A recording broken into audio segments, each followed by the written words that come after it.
예, 우리 할렐루야 샬롬하고 예, 서로에게 축복합니다. 할렐루야 샬롬 샬롬 샬롬 샬롬 샬롬. 하나님 사랑합니다. 여러분 주 안에서 사랑합니다.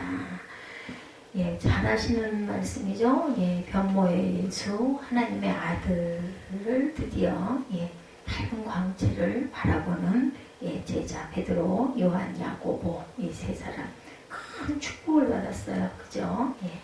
항상 그랬는데 오늘따라 예, 항상 나랑 같이 밥 먹고 같이 잠자고 기도했던 예, 스승 예수 그리스도가 예, 정말 변화된 모습으로 깜짝 놀라는 영적 체험을 하는 내용이 나와 있습니다. 여러분들 지금까지 살아오면서 정말 특별하고 예, 행복했던 경험을 꼽아라 그러면은 무엇을 꼽겠습니까? 각자 다르겠지만 예, 뭐 돈을 아껴서 집을 샀다든지 아니면은 직장 생활을 열심히 해가지고 모아서 좀 많은 사업체를 하나 예, 개업을 했다든지 아니면 큰 병에 걸렸다가 정말 예, 기적처럼 예, 나아서 치료를 받았다든지 각자 여러 가지 경험들이 있으시겠죠. 예, 여행에서 또한 그런 경험을 한 분들도 계실 거예요. 정말 아름다운 말로만 듣던 스위스를 갔더니 정말 알프스산이 정말 아름답더라. 위에서 막 폭포가 쏟아지고 설경에 눈이 부셔서 눈을 못 뜨겠다라 저는 그 기억이 참 오랫동안 남아 있습니다. 예, 첫사랑의 경험을 또 손에 꼽는 분들 아니면 아들을 낳았을 때 또 딸만 계속해서 셋넷을 낳다가 아들을 낳았을 때 또 손자 손녀를 보았을 때 감격스러운 순간이었다 이런 말씀을 하시는 분들도 있습니다. 이런 경험이 많을수록 정말 복된 삶이다 이렇게들 말을 하죠. 종교적 경험과 다른 차원 이것도 기쁨이고 행복입니다. 성경은 바로 이런 하나님 경험에 대한 이야기예요. 사실은 신약성경은 예수라는 실존 인물을 하나님으로 경험한 오늘 보면 특히 이야기죠. 이런 경험은 아주 특별한 것이라서 자신이 직접 경험해보지 않으면 믿기가 어려워요. 믿을 수가 없어요. 그죠? 그런 게 어딨어. 예, 우리 요즘에 그런 이야기들 청소년들 많이 하더라고요. 무슨 얘기하면 그런 게 어딨어. 예, 이 얘기 참 입에 바르게 많이 하는데 그런 게 어딨어. 당연히 그렇게 될 거예요. 벼랑간에 변형된 모습이 됐어. 예, 그 얘기하면 누가 믿겠습니까? 변화산이에요. 그래서 그 산이 예수의 모습이 변화됐다 해서 변화산. 오늘의 그 누가복음 9장 28절에서 36절까지 예수님의 제자들이 예수님을 통해서 경험한 이야기 중에서 특별한 경험이에요. 특별한 사람이 변화돼 보이는. 또 돌아가셨던 분들이 막 모세와 엘리야가 같이 앉아가지고 예수님과 함께 이야기하는 모습을 보고 깜짝 놀라는 거죠. 여기도 또 저도 이거 읽으면서 여러분들 어떠셨어요? 32절 읽으면서 우리 한번 읽어볼까요? 베드로와 및 함께 있는 자들이 뭐하다가 깊이 졸다가 기도하는데 졸았어. 잤다는 거죠. 뭘 졸았겠어요? 깊이 졸았다는데 깊이 졸았다는 잔 거죠. 예, 온전히 깜짝 놀라서 깨어나 예수의 영광과 및 함께던 두 사람. 그러니 자다 말고 뭐라 그래요? 자다 보니 이게 왜 날벼라. 그죠? 이게 뭐야 이게 도대체 내가 환상을 보나? 나 꿈꾸나? 아직 안 깼나? 뭐 이러지 않았겠어요? 마태복음과 마가복음에도 다 나와요. 세 복음서에. 그러니까 그런 게 어딨어? 이면 이건 거짓말이죠. 성경이. 그럴 리는 없죠. 초기 기독교에 잘 알려져 있었고 그만큼 중요하기 때문에 복음서마다 기록이 되어 있습니다. 어느 날 예수님은 베드로와 야고보와 요한이라는 세 명이 제자 항상 데리고 다닐 때 이 세 명을 데리고 다녔어요. 그죠? 함께 기도하러 산에 오르시죠. 예수님의 기도하는 중에 용모가 변화가 된 거예요. 그래서 옷이 휘어졌고 예수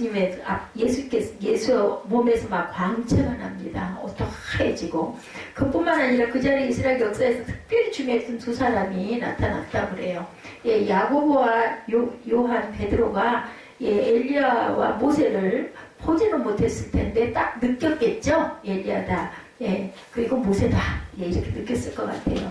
모세는 이스라엘 백성들을 애굽에서 해방시켰을 뿐만 아니라 율법을 완성한 그 두 돌판을 하나님께 받아가지고 들고 내려왔던 그런 장본인이죠.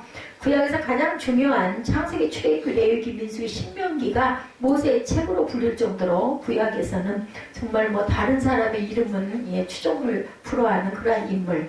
엘리야는 어떤 사람이에요? 초자연적인 카리스마가 아주 강력했던 거짓 선지자들 몇 명? 850명.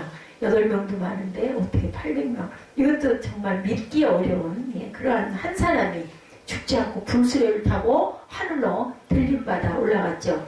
엘리야 말고 또 한 사람 있죠? 하늘로 그냥 없어진 사람 에녹도 하나님께 불려 올라간 그런 사람입니다. 메시아가 등장하기 앞서 올자로 알려져 있기도 했어요. 그래서 엘리야는 이들은 예수님이 예루살렘에서 체포당하고 죽을 거라는 이야기를 나누고 있었어요.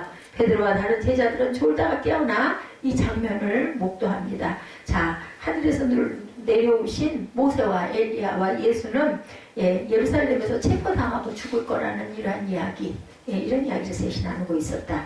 이들은 아마 제정신이 아니었을 거죠. 지금 꿈을 꾸는 건지 아까 제가 말씀드린 대로 졸다가 깼으니까 더더군다나 이거 꿈이야 생시야 뭐 볼을 꼬집어보고 옆사람 다리를 꼬집어보고 하지 않았겠나.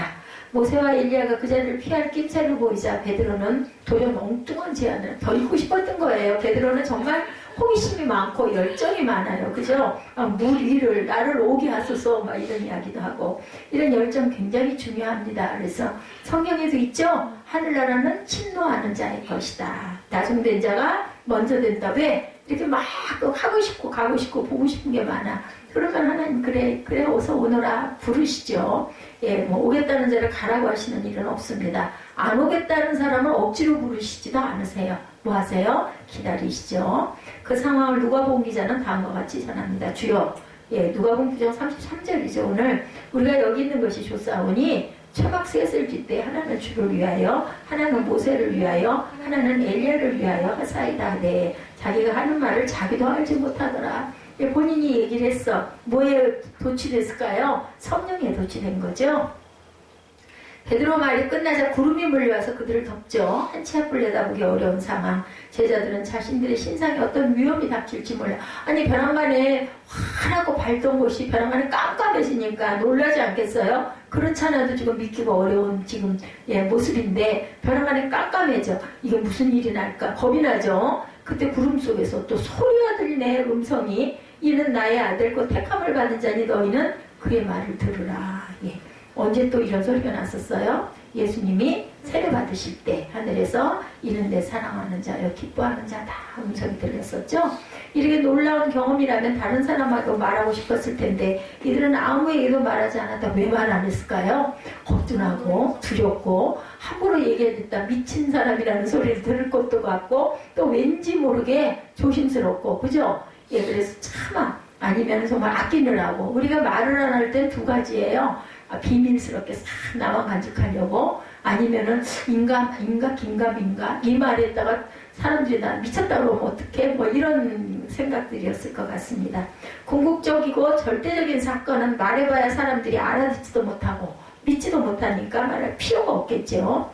3명의 제자들이 당시에는 입을 다물고 있다가 훗날 예수님의 부활을 경험한 다음에야 사람들에게 전하기 시작합니다. 이제 이때는 왜 그랬을까요? 부활을 하셨어요. 예수님이. 그걸 누가 믿어요? 못 믿죠. 근데 부활 승천할 때 몇 명이 봤어요? 500명이 봤잖아요. 그죠? 많은 사람이 봤어. 그러니까 나는 그 전에 내가 변호사에 올라갔을 때 이랬다. 그리고 이제 얘기할 용기가 생긴 거죠.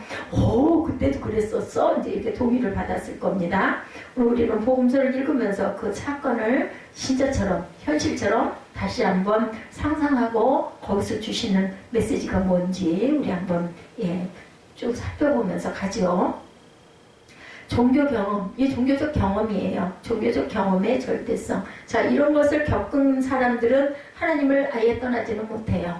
그러니까 우리 유은정 집사처럼 하나님이 이끄셔, 믿습니다. 이런 얘기를 잘하죠. 기도할 때 유은정 집사 특징 없으니까 흉은 아니고 습관이 뭔 줄 알아요? 그러실 줄 믿습니다. 이렇게 기도 많이 해요. 그죠? 그래 주셔서 감사합니다. 이러면 좋겠는데 그럴 줄 믿습니다. 그럴 줄 믿습니다. 이럽니다. 이런 일이 실제로 일어난 사건이라고 여러분들 혹시 생각하십니까? 저는 아멘입니다. 아니면 저는 허황된 얘기다. 우리 김정구 집사님 혹시 그렇게 생각 안 드세요? 그럴 수도 있겠죠. 그죠? 근데 사실이에요. 하나님의 말씀이 성경에 나오니까 무조건 사실로 믿어야 하는 게 아니냐 하고 생각할 수도 있고 아무리 성경에 나오는 이야기지만 동화라면 모를까 이런 이야기가 있을까? 물음표를 찍는 분들도 아마 계실 거예요. 근데 세복음서에 이렇게 기록이 돼 있으면 거짓은 절대 아니다. 그렇다면 예수를 믿을 필요가 없죠. 성경을 못 믿고 성경이 거짓이다, 사기다 이러면은 말씀을 못 믿으면은 예배를 드릴 필요가 없습니다. 성경 이야기는 무조건 사실도 아니고 그렇다고 해서 허황된 것도 아닙니다. 보일 사람에게만 보이고 느껴질 사람에게만 느껴지고 아무것도 안 느껴지고 내가 뭐하고 앉았어. 어느 날인가 새벽교회 나왔던 어떤 분이 그 얘기했던 걸 제가 또렷이 기억합니다. 도대체 내가 뭐라고 앉았는 거야. 이 새벽에 와가지고 잘 잠도 안 자고 미친 거 아니야? 왜? 아무런 생각도 아무런 느낌도 없다 보니까 막 정말 짜증나고 미쳤어. 내가 괜한 짓을 했어. 이런 생각이 드는 거죠. 어떻게 보면은 정말 안타까운 이야기입니다. 말씀만 그냥 읽어도 누군가가 무슨 얘기하는 소리만 들어도 그게 막 생각이 나서 내 가슴에 같이 뭉클해지는 거. 하나님이 주신 은혜 중에 가장 큰 은혜, 제가 받은 은혜는 타고 나서 태어날 때부터 그런 부분이 꽤 많았던 것 같아요. 감성적인 부분. 그래서 누구 아픈 얘기만 들어도 막 눈물이 줄줄 나는. 그래서 이런 감동이 있는 게 정말 중요해요. 그래서 우리 그 김진성 목사님이 그러시죠. 나는 죽은 사람이라고. 자기는 감동이 전혀 없다고. 그런 자가 이런 목사가 됐으니 이게 말이 되냐고. 그분은 참 솔직도 하시고 또 겸손하시기도 한 분이에요. 보면 꼭 그렇지만도 않은데 제가 보기에는 너무 고생을 많이 하셔서 그런 것 같더라고요. 너무나. 본인은 정말 남자가 할 수 있는 건 다 한다. 그래야 되겠더라고요. 저도 해보니까. 그분은 지금도 몸도 그렇게 마르시고 저보다는 물론 연하이시지만 그래도 아주 잘 걸어 다니시고 건강하시잖아요. 사람 일은 아무도 몰라요. 제가 절대로 이 나이에 이렇게 되리라고는 정말 상상을 못했죠. 짧은 기간 동안에 서서히 일찍부터 그렇게 된 것도 아니고 어느 순간 어떤 충격으로 인해서 그렇게 되더니 이렇게 되리라고 무슨 생각을 했겠어요. 몸이 허물어진 걸 보면서 일순간이구나. 이게 사람의 힘으로 할 수 없는 부분, 우리가 알지 못하는 부분은 정말 한치 앞을 모르는구나. 알았더라면 여러분도 그러실 거예요. 결혼해서 내가 알았으면 내가 미쳤어? 이 얘기 많이 하죠. 근데 우리는 모르기 때문에 때로는 속아서 때로는 기대하고 그죠? 근데 상대방도 마찬가지예요. 쳐다볼 것도 없어. 상대방도 당연히 그렇습니다. 자, 그렇게 해서 없는 것을 있는 것으로 꾸며 사람을 속이는 허황된 이야기가 아니라는 거. 성경은 우리 에스더 전도사가 그러죠. 하나님이 사기쳤다고. 하나님의 성령님이죠. 사기쳤어. 당장에 막 하늘을 막 날아다닐 것 같이 그러시는지 이게 뭐야. 그죠?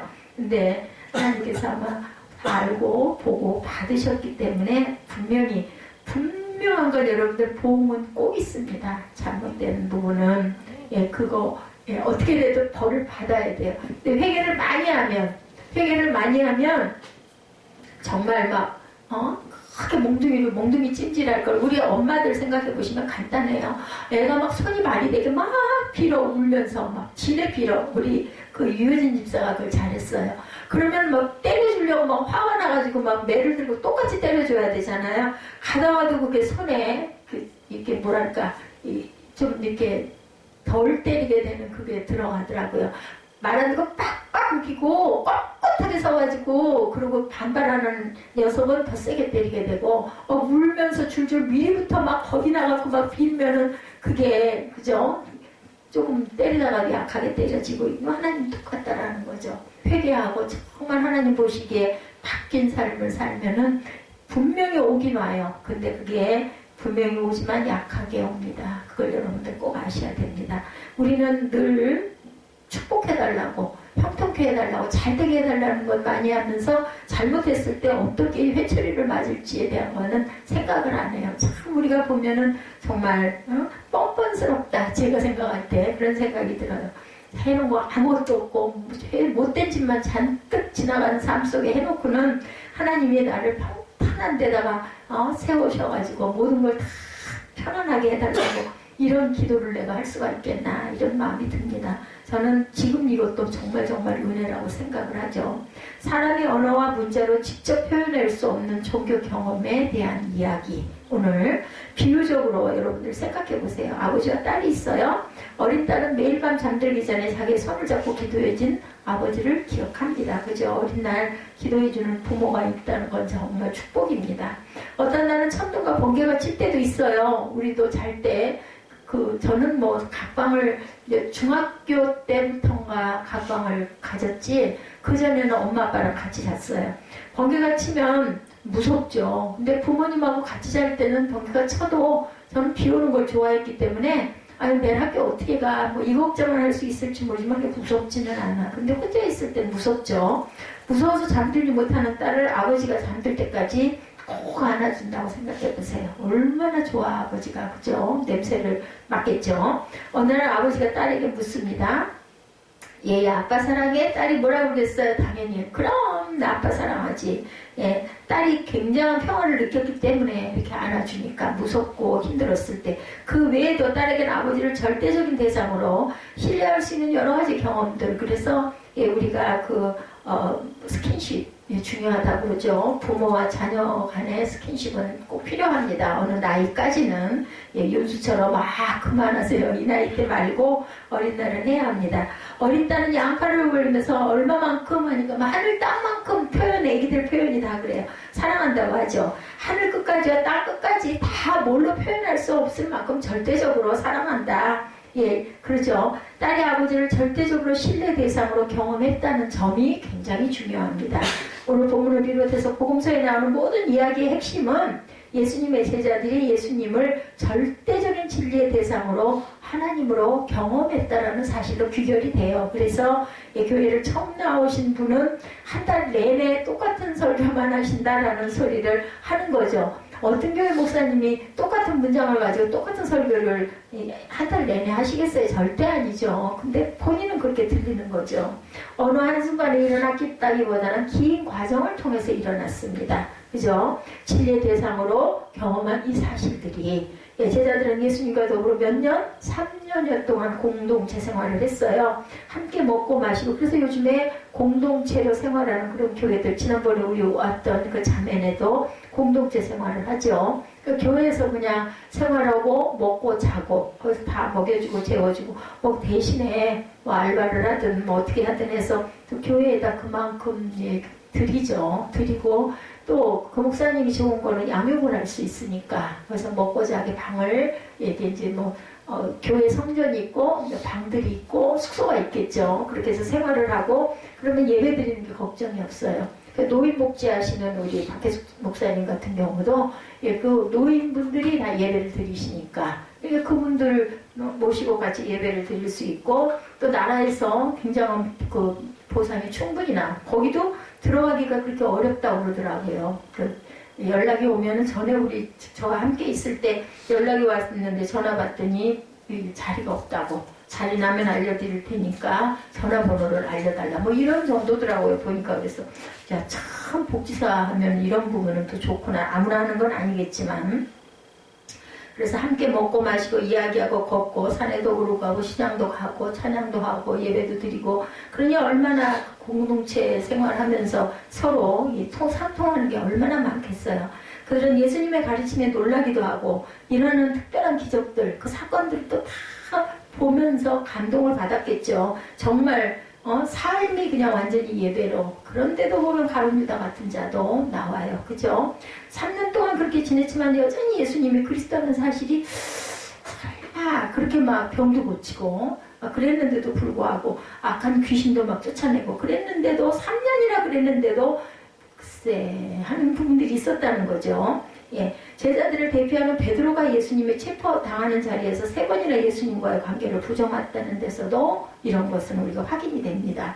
그들이 예수님을 절대적인 존재로 경험하게 된 결정적인 계기는 뭐예요? 예수님의 부활이죠. 사람이 죽으면 끝인데 부활을 해서, 근데 그냥 부활이 아니야. 다 보였어. 처음에 돌아가셨을 때는 그냥 힘없이 돌아가셨고, 무덤에다가 장사를 지냈죠. 아리마대 요셉이. 그랬는데 고넬료도 그랬는데 보니까 무덤에 빈 무덤이야. 옷만 벗겨져 있고 없어. 그러면 누가 시체를 훔쳐갔나 했어요. 그때도. 그렇게 생각을 했는데 어떻게 됐어요? 부활하시고 나서 다시 오시고 와가지고 막 너희들에게 샬롬 하면서 평강이 있을지라고 벽을 쑥 뚫고 들어오시고, 그걸 이제 제자들이 직접 본 거죠. 그리고 함께 생활을 며칠 동안 40일 동안을 했잖아요. 그리고 마지막 가실 때는 500명이 보는 앞에서 내가 간 모습 이대로 내가 오리라 그러고 승천을 하셨던 사건을 본 거예요. 그죠? 이 기가 막힌 장면이죠. 그걸 보니 이제는 정말 아니다라고 얘기를 할 수가 없겠다. 한두 명에게 보인 것도 아니고, 한두 명이나 몇 명이 왔으면 환상을 받나 환청을 받나 할 건데, 이 많은 숫자들이 있는 데서 그냥 올라가신 거, 산에서 그냥 산꼭대기에서 하늘로 올라가신 거죠. 예, 그러자 모든 사건들이 새로운 빛으로 다가옵니다. 그리고 또 천사가 말하죠. 뭘 그렇게 멍하니 보고 있니? 가신 모습 그대로 너에게 오실 것이다. 이렇게 말씀합니다. 사도행전에 나오죠. 어느 날 산에 올라갔다가, 이렇게 변화산에 올라갔다가, 이름이 그 이후로 변화산이 되지 않았을까 싶어요. 저는 모세와 엘리야가 나타난 일도 새로운 기억으로 되살아났겠죠. 예수님 승천하신 그 사건 이후에. 그러니까 이제 이런 이야기를 많이 했겠죠. 인간의 역사 경험이라는 것, 예, 이렇습니다. 당시에는 무슨 의미인지 모르다 나중에 어떤 계기에 의해서 정체를 명확하게 인식하고 해석하는 경우들이 있어요. 저는 그런 일들이 참 많습니다. 그때 그랬구나. 그래서 이렇게 된 거구나. 이런 생각 많이 합니다. 이게 역사의 비밀이죠. 어떻게 보면 시크릿, 신비이기도 하죠. 제자들에게도 이런 일이 일어난 거예요. 이런 이해와 해석에는 어떤 준비가 필요하죠. 가만히 있는데 진리를 깨달을 수는 없어요. 제자들에게는 구약 사건에 대한 이해가 그런 준비. 그래서 구약과 신약은 뭐다? 짝이다. 그래서 구약이 있으면 반드시 신약이 있고, 신약을 잘 하려면 구약을 알아야 된다. 역사를. 우리나라도 5,000년 역사가 있다. 그럼 그 역사에 그죠? 신라시대, 고구려 백제, 통일신라시대, 조선시대 쭉 흘러오는 역사들을 우리가 흐름을 웬만큼 알듯이 이 성경도 마찬가지입니다. 오늘 출애굽기 34장 29절에서 35절 내용이 오늘 본문의 내용과 흡사합니다. 모세는 시내산에서 하나님의 말씀을 받죠. 그것의 요약이 뭐예요? 십계명이에요. 십계명이 새겨진 돌판 2개를 든 모세가 시내산에서 내려옵니다. 모세의 얼굴을 뭐가 났어요? 광채가 났다고 그러죠. 사람들이 모세 얼굴을 쳐다보지 못하자 모세가 어떻게 했어요? 수건으로 얼굴을 가립니다. 예, 당시 이스라엘 백성들이 모세를 얼마나 두려워했는지 여러분들 상상이 갈 거예요. 그때는 지금보다 얼마나 순진했겠어요. 그죠? 그러니까 막 너무 놀란 거죠. 모세는 단순히 이스라엘을 이끈 정치 지도자가 아니고 그들에게는 모세가 신 같은 존재였었어요. 그죠? 구약의 인물들 중에 하나님에게 가장 가까이 간 인물이 바로 모세죠. 모세 5경의 마지막 책인 신명기 34장에는 모세의 죽음에 관한 보도가 신명기 34장 10절에 나오죠. 야훼께서 대면하여 아시던 자였다라고. 아니, 모세 앞에 나타나서 말씀을 같이 하셨어요. 예. 하나님께서 신에게 가까이 간 사람에게만 나타날 수 있는 광채가 모세를 휩싸고 있었다는 거죠. 그래서 재밌는 얘기 중에 하나일 수도 있지만, 성령이 충만한 목사님들 보면은 얼굴이 광채가 나고 하얗게 빛이 난다, 이런 얘기들도 많이 하세요. 이 광채는 하나님의 형형과 같았다. 이 빛은 절대 생명을 가리키죠. 제자들은 시내산의 모세에게 나타났던 이 광채가 변화산의 예수에게 나타난 것으로 그들은 경험을 합니다. 왜냐하면 구약에 분명히 있으니까. 모세가 변형된 얼굴로 빛이 나서 볼 수가 없다 보니까, 여러분들 또 말씀드리지만 알프스산에 가면요, 그냥 맨눈으로 눈을 보면은 눈을 실명한다고 그래서 올라가기 전에 안경을 준비하지 않으면 밑에서 빌리기라도 해야지 그냥 못 올라가요. 거기는 눈을 받다가는 그 눈 때문에 눈을 버린다라는 거죠. 이런 광채가 이것보다 더 심한 광채 아니었을까. 그래서 우리가 하나님을 직접 맨눈으로 바라보면 죽는다는 얘기가 그래서 그런 거 아닐까 하는 생각이 납니다. 어떻게 하고 죽는 게 아니라 그 빛에 그냥, 그죠? 질식을 하고 죽지 않겠나. 이런 빛 경험이라는 것은 세상을 살아가면서 이런 경험을 얼마나 할 수 있을까? 즉 하나님 경험을 우리가 얼마나 할까인 거예요. 바울은 고린도후서 3장 12절에서 18절에 이 사실을 새로운 시각으로 해석을 합니다. 모세가 수건을 가린 이유는 이스라엘 백성들의 마음이 완고하기 때문이다, 이렇게 설명을 하죠. 예, 고린도서 3장 12절에서 18절 보면 수건으로 인해서 그들은 하나님을 경험할 수가 없었어요. 가려버렸기 때문에. 예수 그리스도를 통해서 이 수건이 없어지고 하나님을 직접 경험할 수가 있었던 것이다. 이 해석이에요. 바울의 해석. 3장 18절의 말씀이죠. 우리는 모두 얼굴에 너울을 벗어, 공동 번역입니다. 버리고 거울처럼 주님의 영광을 비추어 줍니다. 동시에 우리는 주님과 같은 모습으로 변화하여 영광스러운 상태에서 더욱 영광스러운 상태로 올라가고 있습니다. 이것이 성령이신 주님께서 이루시는 일이다. 그래서 나중에 성령이 충만해지면 예수님이 보이는 거죠. 그것이 감각으로 보이든 느낌으로 보이든 감동으로 보이든 예수를 우리가 볼 수 있다. 바울은 이 규절에서 아주 중요한 사실을 언급합니다. 주님과 같은 모습으로 변화하여 어디에 이르게 된다? 영광에 이르게 된다. 그래서 우리가 마지막 때 성화가 돼서 마지막 때 뭘로 끝난다? 영화로운 모습으로 나도 변형이 되어서 갑니다. 자, 이것은 뭐예요? 아주 과감한 발언인데 과격하다고 볼 수 있을 정도로 이렇게 하늘로 올라갈 때는 우리가 변형된 모습으로, 어디에서 그런 말이 나와요? 휴거가 돼서 올라갈 때, 예수님이 올라와가지고 천사장의 나팔로 와서 우리를 부르실 때 죽은 자들도 무덤에서 일어나고 살아있는 자들도, 구원받은 자들은 어떤 모습으로? 변형된 모습으로, 우리 몸으로 그냥 몸이 아니라 변화된 모습으로 하나님과 함께, 예수님과 함께 공중잔치를 한다. 이거 믿을 수 없는 일이야. 근데 성경에서는, 계시록에서는 분명히 온다. 또 예수님도 가실 때 내가 다시 오리라. 너희 처소를 예비하고 내가 다시 와서 너희를 나 있는 곳으로 데려가리라 하셨거든요. 그게 제가 말씀드리죠. 개인적으로는 어느 때? 내가 돌아갈 때. 그리고 우리 그 세계적으로는 정말 심판이 왔을 때, 그 심판은 뭘로도? 자연재해로도 옵니다. 물로도, 불로도, 그리고 지진으로도. 우리는 알 수 없지만 그런 모습으로도 온다라는 거죠. 우리가 주님과 같은 모습으로 변화한다는 말이 우리 생김새가 예수와 같이 똑같아진다라는 뜻은 아니에요. 하나님의 아들인 예수님으로부터 오는 빛의 능력으로 우리가 휩싸인다. 광채소에. 우리 아이들이 뱃속에서 어디에 쌓여 있어요? 태반에 쌓여 있고 뭐에 둥둥 떠 있어요? 양수에 둥둥 떠 있는 것처럼. 그 왜 양수에 떠 있어요? 아이를 엄마가 보호하는 거죠. 어떤 충격이 와도 웬만해서는 별로 그 충격으로 인해서 아이가 상해를 당하지 않도록 양수에 쌓여 있죠. 그것이 곧 영광스러운 상태로 옮아가는 모습이다. 사람으로 변화돼서 나오기 전에 10달 동안 9개월 27일인가 그 동안을 있다가 세상으로 나오면 이제 그때부터는 세상으로 부딪히는 거죠. 떨어지면 다치고, 그죠? 넘어지면 깨지고. 근데 뱃속에서는 그럴 일이 별로 없는 거죠. 엄청난 충격이 오면 물론 뭐 유산이 되기도 하지만 그게 보호가 됩니다. 이렇게 탁 싸고 있다가 이제 정말 영화로운 모습으로 우리가 변화가 되면 이제 변화된 모습으로 우리가 하늘로 승천하게 된다. 이것이 구원이에요. 마지막 때 우리 각 개인의 구원, 그리고 세상의 심판과 구원. 우리가 돌아가면 예전에도 믿지 않는 분들, 저는 그 생각이 늘 나요. 혼이 나갔다라는 얘기를 여러분 아마 들어보셨을 거예요. 시골 가면 그런 얘기를 지금도 많이 하세요. 돌아가신 분, 나이가 많으신 분 머리 위에서 번쩍하고 불덩어리 같은 게 올라가는 걸 보신 분들이 있어요. 그걸 보고 나면 영락없이 며칠 이후에 그분이 돌아가신다. 혼이 먼저 떠났다, 올라갔다, 이런 얘기들을 많이 하시더라고요. 변모의 두 관점을 봅니다. 이런 이야기가 뭐 정말 어떻게 보면 허구 같기도 하고, 어떻게 보면은 정말 좀 추상적이긴 하지만 신비하기도 하고, 그렇죠? 그렇지만 자질구레한 일상을 전투하듯이 살아가는 이 현실에서는 말도 안 돼. 예? 그 말이 얼른 나와요. 우리 자신의 이야기가 아니라 다른 나라 이야기처럼 들려. 근데 성경에 있어. 기록이 돼 있어. 그러면 그럴 수 있겠구나. 우리는 일단 믿고, 또 우리가 성령 체험하신 분들은 믿어요. 네, 그러고도 남을 수도 있다라고도 생각합니다.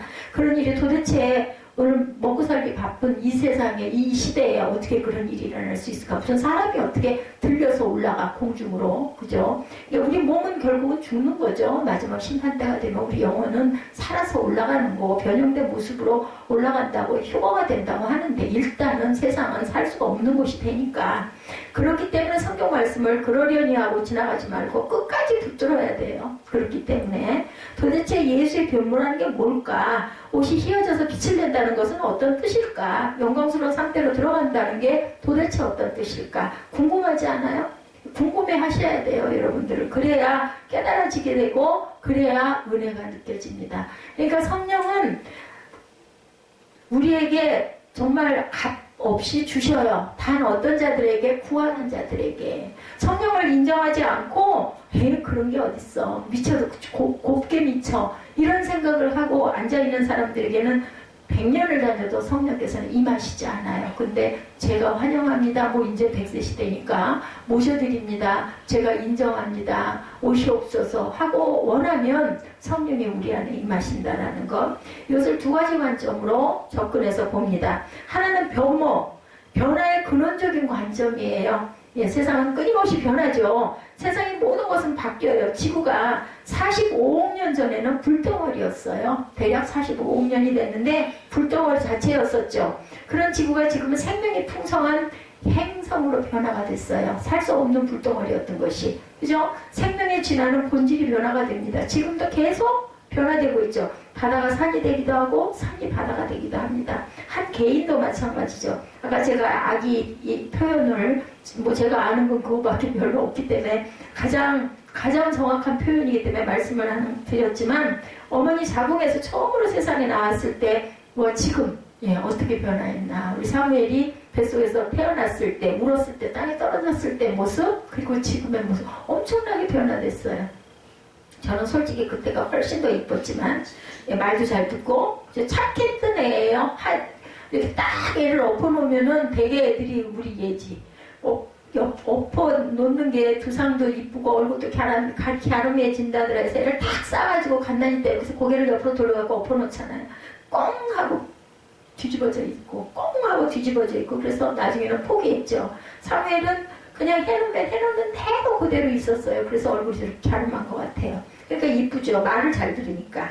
예, 젊은 분들은 어느 정도 연결이 되겠지만 나이 같은 분들은 비교가 되지 않을 정도로 엄청나게 제 모습 보시면 증거 아니에요? 제가 우리 김종국 그 집사 처음에 왔을 때 한 10년 전이라고 치고 한 8, 9년 전이라고 치고 그때는 뭐 그래도 날씬했죠. 예, 옷을 항상 5 사이즈를 잘 입고 26 허리가 이상이 넘어간 일이 한 번도 없었는데 키는 그때도 좀 줄었지만 키가 우리 에스더 전도사 키하고 거의 같았는데 뭐 적지는 않았어요. 그런데 지금 봐요. 꼬마가 돼가지고 얘 갖다 맞추려고 그러면 높이 올려놓으면 요렇게 꽃발.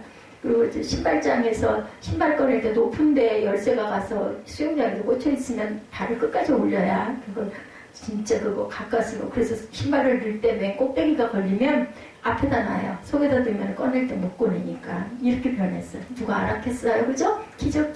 이 기적이 이렇게 변할 수가 있냐고.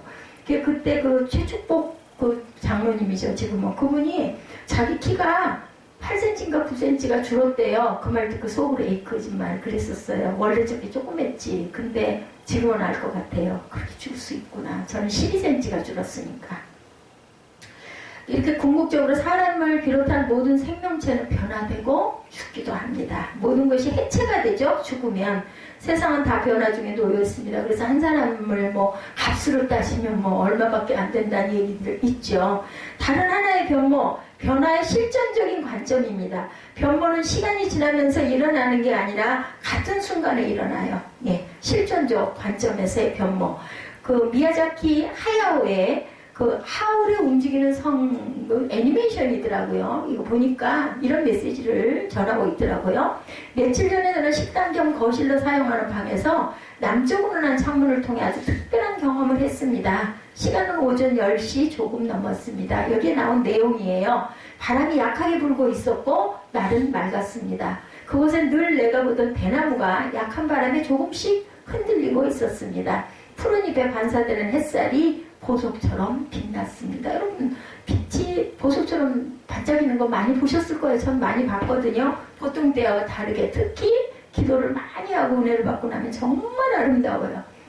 녹색 그냥 나무의 잎사귀 하나하나가 얼마나 아름다운 색깔인지 몰라. 그 순간에 대나무는 여기 그 내용이에요. 단순한 대나무가 아니라 천하에서 가장 값진 보석이었습니다. 이렇게 고백을 합니다.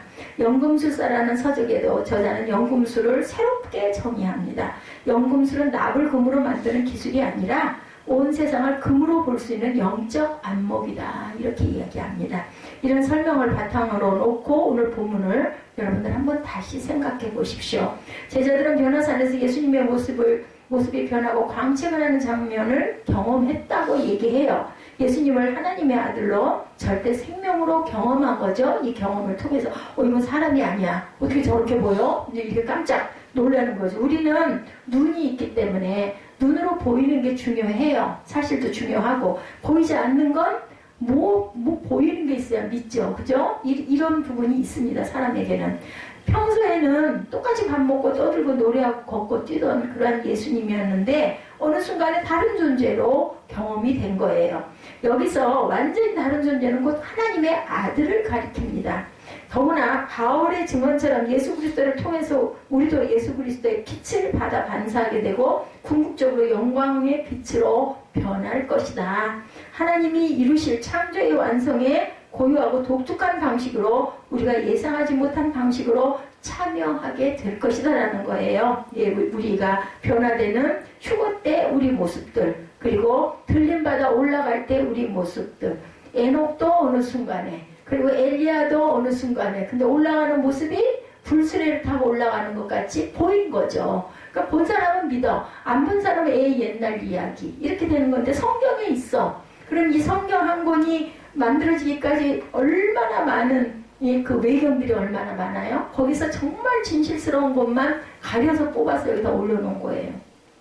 지난번에 한번 저는 단거리를 다니기 때문에 길게는 듣지를 못했고 사도신경에 대한 이야기를, 우리도 사도신경에 대한 그 강의를 그 전에 여러 번 했었습니다. 하시는데 40초가 걸린대요. 사도신경을 고백을 하는 게. 근데 그 사도신경 40초짜리의 기도를, 고백이잖아요. 나는 믿사오며 하고 시작이 되죠. 40초짜리의 그 고백을 만들기 위해서 몇 년이 걸렸냐면요. 700년이 걸려서 그거를 또 모으고 빼고 해가지고 예수님 제자 그 사도 요한이 돌아간 그 이후에 그 이후 700년이 걸려가지고 이것을 사도신경이라는 것을 만들어서 그것이 우리의 믿음의 고백, 40초짜리 기도다. 예, 이렇게 총알기도 중에 가장 온전한 기도 40초짜리 사도신경 주기도문, 그죠? 이렇게 만들었다라는 거죠. 이게 한 번에 쉽게 된 게 아니에요. 근데 이 복음서에 기록이 될 정도면 이게 그냥 아닌 걸 갖다가 이렇게 허울 위로 써놓을 일은 절대로 없다라는 거죠. 하나님이 이루실 창조의 완성에 고유하고 독특한 방식으로 우리가 실감하신 것들, 저도 그랬어요. 계시록이 도대체가 진짜 그럴까? 정말로 우리가 그렇게 휴거가 될까? 이런 생각 정말 많이 했어요. 신학교 다니기 전에. 참으로 엄청나고 놀라운 말씀이고 상상이 안 되는 이야기들이 성경에 보면 이렇게 기록이 돼 있어요. 이 놀라운 사실을 알고 믿는 사람은 이런 사람만이 야만적이고 영악하고 광적이고 험한 이 세상을 버텨낼 수가 있다. 뭐 할 때? 고난 중에 아니 어떻게 고난을 받고 눈물이 날 일이 생기고 내가 죽을 사형 선고를 받았는데 찬양을 할 때 어떻게 찬양을 한다고요? 너무나 기뻐갖고 막 춤을 추면서 덩실덩실 여기 야훼를 경외하고 찬양할지어다. 시편에 많은 시편들이 있죠. 이게 뭐냐면 우리는 그냥 찬양하라, 소리 높여 외쳐라, 찬양하라. 근데 누구처럼? 다윗처럼 춤추며, 이게 우리 참된 예배자들의 모습이라는 거예요. 정말 실제로 그렇게 막 춤추면서 예배드리는 청년 예배들 같은 경우에는 막 손 들고 뛰면서 예배들도 드리죠. 그렇게 자유로운 모습으로. 그렇다고 해서 뭐 쓸데없이 막 소리를 지르고 이게 아니라 너무 기뻐서 그 말씀에 아니면은 찬양에 취해서 자유롭게 막 뛰면서 울면서 막 그렇게 찬양하는 이런 마음. 이걸 하나님이 보시고 기뻐하신다라는 거죠. 그 어떤 상황에서도 절망적이지 않고 어떤 즐거운 일 앞에도 교만하지 않고 빛의 세계로 들어온 사람은 전조등의 마음을 절대로 빼앗기지 않는다라는 거죠. 왜냐면 그 세계 속에 있으니까 뭐 무슨 빛이 들어온다 해도 뭐 절대 요동하지 않는다라는 거죠. 오늘은 주님의 변모라는 말씀으로 여러분들과 제가 은혜를 받은 날입니다. 지난 2000년 동안 교회는 변모 주일들을 지키는 교회들이 있다고 그래요.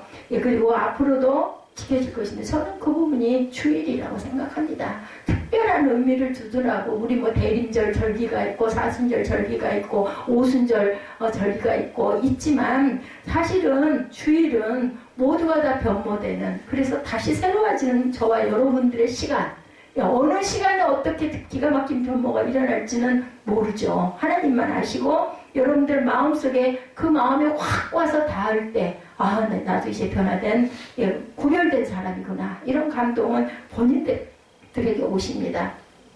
이 경험이 기독교 신앙의 핵심이라는 거에 변화되는 모습이, 그것을 이루고 가는 거예요. 그런데 이렇게 또 이런 감동을 받고 그걸 한 번에 끝이 나냐면 아니죠. 우리가 돌아갈 때까지 계속 그 마음을 갖고 가야 됩니다. 왜냐면 우리는 세상 어떤 세상? 사단의 세상이에요. 이 세상이 하나님의 나라가 아니라 세상은 사단의 세상, 그리고 하나님의 나라는 구별된 사람들에게 있는 나라. 그렇기 때문에 항상 사단이 우리를 틈타죠. 그래서 뭐를 입어라? 우리 저기 현수막 왼쪽에 있죠. 우리 사무엘이 저거 걸었어요. 어저께 받아가지고 전신갑주, 못으로 말씀으로 전신갑주를 입어라.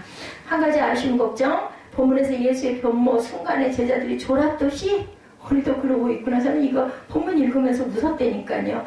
예수와 함께 하면서 다른 것에 한눈을 판다는 뜻이에요. 졸았다라는 건 피곤해서 잠이 들었을 수도 있지만 딴 생각하고 있는 거. 말씀 들을 때 다른 짓들 하시는 분들 많잖아요. 우리 교회뿐만이 아니더라고요. 다른 교회들도 목사님이 막 지적해요. 우리는 그러다가 큰일이 나겠지만 막 김집사, 이집사 해가면서 그거 지금 뭐하고 있어? 막 이래요. 저도 예전에 그 찬양 곡 이름 몇 곡 쓰다가 그냥 목사님한테 얼마나 야단을 맞았는지 저는 늘 필기를 저도 했었거든요. 그래가지고 말씀하는데 그걸 쓰고 있었다고 지금 못 쓰는 거냐고 막 뭐라 그러시더라고요. 얼마나 그 정말 무한하고 했는데, 나이가 뭐 애들도 아니었는데. 생리적인 졸음과 마찬가지로 영적인 졸음도 자연적인 현상이라고 피하려야 피할 수가 없죠. 어떻게 해야 될까? 자, 각자의 숙제예요. 내가 어떨 땐 졸렸더라, 어떨 땐 딴 생각을 하더라, 어떨 때는 말씀이 하나도 안 들리더라. 그럼 그렇게 안 해야 되겠죠? 예배 시간에만은. 뭐 아무리 많이 와서 앉아 계셔야, 앉아서 그 말씀 듣는 시간 뭐 40분에서 길면 아주 지긋지긋하게 길다 그러면 50분 그 정도 돼요. 그죠? 찬양 시간 30분, 뭐 기도하는 시간이 30분 뭐 이렇다 하더라도 이런 것들을 우리가 각자 나름대로 방어하면서 갈 줄 알아야 되겠고, 성경이 가리키는 사실을 저는 그대로 여러분에게 선포해드리고 그것을 이해하기 쉽게 제가 예를 들어 말씀을 드렸어요. 저와 여러분의 영혼에 크게 들리면 깨어있는 시간이 길 것이고, 자장가로 들리면 조는 시간이 길 것입니다. 선포는 이거죠. 제자들에 의해서 빛으로 경험된 예수님은 하나님의 아들이셨다라는 것이 오늘 결론이에요. 그래서 우리도 그분의 빛을 받아서 영광의 빛, 구원의 빛으로 변할 것이다. 제가 그래서 오늘 제목을 어떤 제목으로 잡았었어요? 아까 누가복음 9장 22절 말씀이죠. 22절. 경고하사 이른 시대에 인자가 많은 고난을 받고 장로들과 대제사장들과 서기관들의 버림받아 죽임을 당하고 제3일에 살아나야 하리라. 이렇게 말씀하시고 이른 시대에 아무든지 나를 따라오거들 자기를 부인하고 나를 따라와라. 우리 본문 처음에 시작되는 부분이 어디였었죠? 28절이죠. 28절. 28절에 이 말씀을 하신 후 8일쯤 되어 예수께서 베드로와 요한과 야고보를 데리고 기도하시러 산에 올라가사, 29절이네요. 기도하실 때에, 그죠? 기도하실 때에 어떻게 돼서 용모가 변화되었다. 예수님도 기도하실 때 용모가 변화되고 그곳이 기어져 광채가 났어요. 여러분들도 기도하실 때에, 저는 그 소망을 가지고 제목을 잡았습니다. 기도하실 때에 용모가 변화되고 광채가 나실 줄로 믿습니다. 그건 뭐예요? 변화된 삶, 변화된 모습, 하나님이 보시는, 하나님이 응답하시는 여러분의 모습, 자세, 기도라는 게 꼭, 제가 그래서 요즘에는 그냥 제가 감동으로 왔던 말씀들을 모아가지고 아직도 많이 부족하지만 더 빼고 더 가감할 부분도 많겠지만 또 때에 따라서 그런 말씀이 여러분들에 오겠지만 이 말씀들은 다 여러분들 한 분 한 분을 놓고 제가 기도했을 때 하나님이 주신 마음을 찾아가지고 제가 정리를 한 부분입니다. 왜냐하면 그것처럼 정확한 기도가 없겠다 싶더라고요. 안 보고 제가 막 줄줄이 몇 장을 막 외우면서 기도를 하면 더 은혜가 되겠지만 제가 기억력이 약해서 일주일 전에 설교 잡아놓은 것도 지금 이게 본문 29절이었다라는 걸 모르고 26절부터 제가 더듬지 않습니까? 이런 것처럼 기도할 때 여러분들에게 변화된 모습, 변형된 삶이 될 줄로 믿습니다.